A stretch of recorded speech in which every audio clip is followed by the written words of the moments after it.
Paramedic, what was that movie you were talking about earlier? Which one? My mother, the teenage whatever. Oh, that. Sorry. The major was talking to me at the time and I wasn't really paying attention. Don't worry, I'll get it right next time.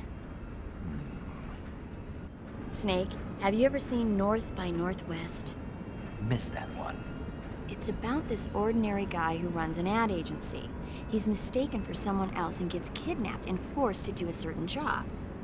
As a result, he gets tangled up in a conspiracy, and pretty soon he's traveling to New York, Chicago, and even Mount Rushmore in pursuit of the real culprit. Hitchcock's films always keep you on the edge of your seat, but sometimes they can be funny when you least expect it.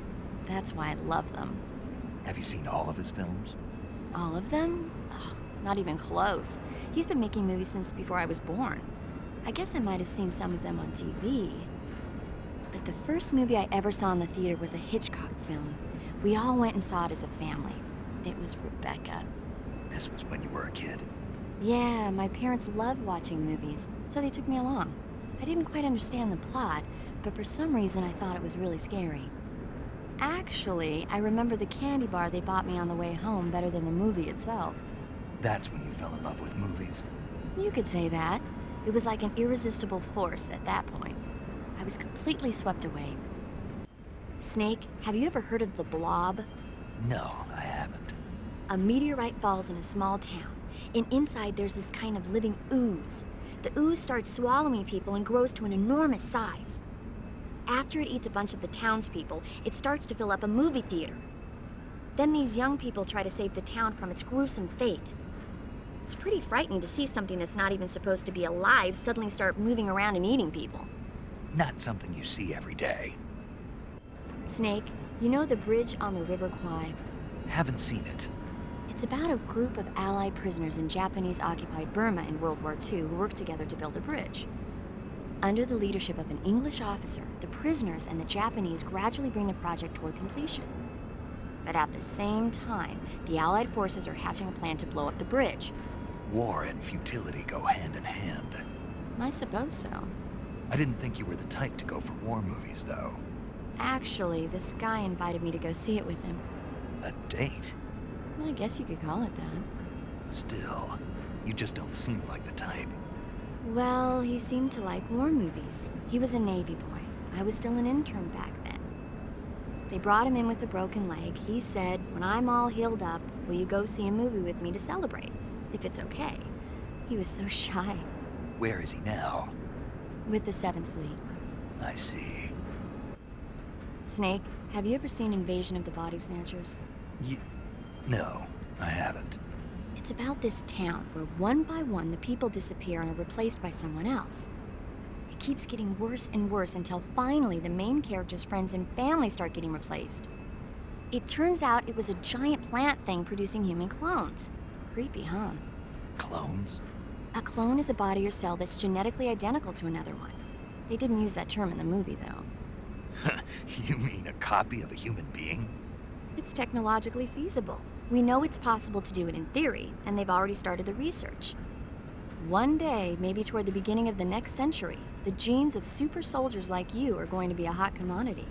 Just to make copies of me? Precisely. Like a thoroughbred horse. Right. Huh. Hmm. You know they'd never allow it.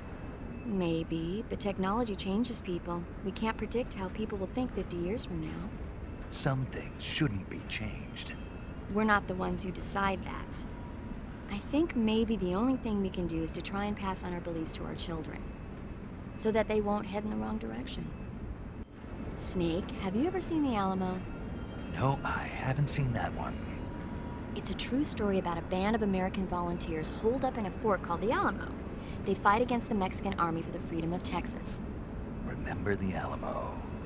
Now the Alamo is Los Alamos, the center of the atomic bomb project. How ironic. Snake, have you seen Curse of the Werewolf? Nope. There's this young woman who's in the service of a nobleman. She can't stand the cruel treatment she's given and runs away from the castle. She collapses in the woods but is saved by a scholarly couple from a nearby town. In the end, she dies giving birth to a baby boy. That boy undergoes a strange transformation every time the moon is full. Before he knows it, he's turning into a werewolf and killing people. The terrible curse grows so bad that he can no longer control himself and starts to hurt the ones he loves. Poor guy. It's frightening when you can't take responsibility for your own actions. You be careful too. Don't do anything you might regret later. That's why I call and save with you, right? It's more than just that. Don't you ever forget to look where you're going and rush out where the enemy can see you, or use too much ammo or too many items. Acting without thinking can be dangerous. Always pay attention to your surroundings and know what's going on around you. Huh? Snake, above you! Huh? Nice reflexes. Keep that up and you'll do fine.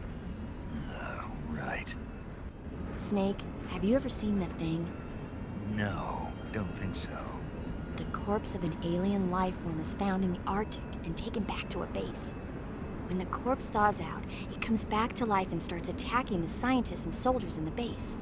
Scientists and soldiers, huh? They sure have it rough. The victims in these kinds of movies are usually soldiers or scientists. They get their blood sucked by the alien. If I see any aliens, I'll be sure to keep my distance. Knowing you, you'd probably catch it and eat it. Hey, Snake, have you ever seen Frankenstein? No. The scientist, Dr. Frankenstein, succeeds in creating a human being out of dead body parts. But his creation escapes from the laboratory and heads down to the nearby town. The creature is physically strong, but mentally he's like an innocent child. So his emotions drive him to kill people, and he doesn't even understand what he's doing. The scene where he's playing with flowers with a little girl by the side of a lake sent chills down my spine. A classic tale about the dangers of rapid scientific progress. When human beings become too powerful, they lose their ability to think rationally. Really makes you think, doesn't it? Especially nowadays. Snake, have you seen Abbott and Costello meet Frankenstein? No. Abbott and Costello play delivery men who have to deliver a box to a spooky mansion. But what they don't know is that inside the box are Frankenstein and Wolfman. Then Dracula shows up and they get chased around by the monsters. It's a comedy with an all-star monster cast. Sometimes tragedy can be funny.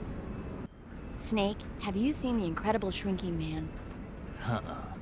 It's about this guy whose body starts shrinking after he's exposed to a combination of radiation and insecticide. After a while, he's being stalked by tiny spiders and his pet cat. Imagine that, Snake.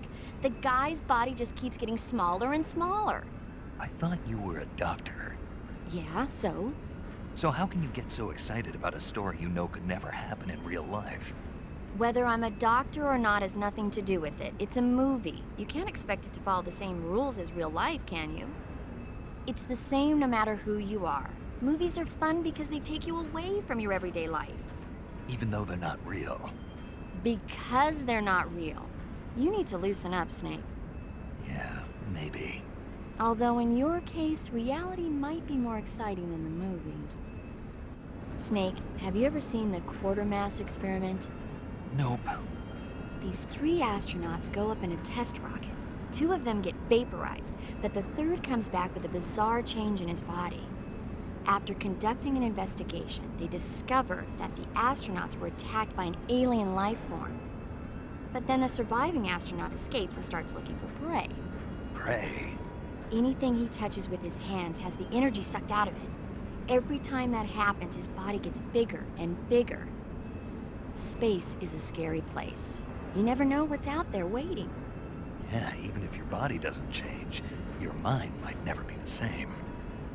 Yeah, that's what I've heard happens. Snake, have you ever seen The Day the Earth Stood Still? Never heard of it. It's about this man who comes to Earth in a flying saucer and warns us humans against using nuclear power to make war. But when the human race fails to meet his demands, he causes all motion on the face of the Earth to come to a standstill. We could really use a visit from that guy right about now. He was a friendly alien who wanted peace on Earth. If only there were more people like him on this planet. Let's hope your wish comes true. Snake, whatever happens to you, make sure you leave a descendant, okay? Are you saying you want to have my baby? No. I'm saying that in the 21st century, the genes of soldiers like you are going to be in high demand. Genes? Uh-huh. Remember when Watson and Crick discovered the double helix structure of DNA back in 1953? Ah, no. You know, they won the Nobel Prize in Medicine for it the year before last. Of course, you have to feel sorry for Pauling and Franklin. They were researching the exact same thing. Sorry, I don't follow. Inside every living creature are little blueprints called genes. Through the union of the sperm and egg cells, these blueprints are transformed and inherited by the next generation. That's why parents and children resemble each other. The concept of genes was first proposed over 100 years ago by Mendel, but he didn't know what they were exactly. For a while, it was thought that chromosomes were composed not of deoxyribonucleic acid, but of proteins called polypeptides. Later, it was shown that deoxyribonucleic acid, or DNA, was a biological macromolecule. Then 11 years ago, Watson and Crick discovered that DNA had a double helix structure. Yeah, this is all fascinating stuff, but what exactly does it have to do with me? The inherent characteristics of any given individual are determined by his or her genes. By duplicating a set of superior genes, a separate body with the same set of characteristics, a clone, can be created. But genes don't control a person's fate. That's true, but having an offspring that's genetically identical to the parent is more efficient, right? You can expect better results that way. More efficient? You can't mass-produce human beings. Maybe, but now that we know the true nature of genes, human cloning is that much closer to reality. Nuclear transplanting is already theoretically possible, so one day... My genes are going to be a valuable commodity. Exactly. They'd never let that happen. Just think, even if your body dies, you survive and go on to bigger and better accomplishments. If you think about it, it's kind of an honor. Does that kind of technology seriously appeal to you? Well, I am a doctor. I can't condone it on moral grounds, but I'm fascinated by the possibilities. Especially when I see such an excellent specimen as yourself. Yeah, well, thanks for the compliment, but it doesn't make me feel any better.